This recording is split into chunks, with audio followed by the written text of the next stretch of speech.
मनोज जरांगे यांनी मराठा समाजाला सरसकट कुणबी प्रमाणपत्र देण्याची मागणी केली आणि सरकारपुढे मोठा पेच निर्माण झाला। एकीकडे कायद्याने सरसकट कुणबी प्रमाणपत्र देऊ शकत नाही, तर दुसरीकडे मराठा समाजाला नाराजही करता येणार नाही। म्हणून सरकार मराठा समाजासाठी एक नवीन GR आणण्याच्या तयारीत दिसते, ज्यामुळे मराठा समाजाला कुणबी प्रमाणपत्र घेणं आता थोडं सोपं होऊ शकतं।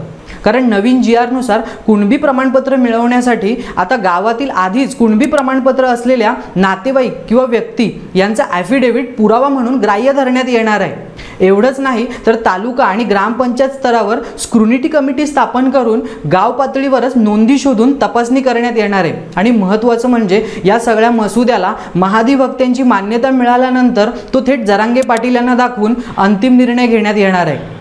हा निर्णय लागू झाला तर मराठा समाजासाठी कुणबी प्रमाणपत्राची सुलभता मोठ्या प्रमाणात वाढणार आहे। तर मंडळी, तुम्हाला काय वाटतं, सरकारने हा GR आणला तर मराठा समाजाची आरक्षणासाठीची फरफट कमी होऊ शकते का? तुमचं मत कमेंट बॉक्समध्ये नक्की कळवा आणि व्हिडिओ आवडला असेल तर विषय आपला जायला सबस्क्राइब करा।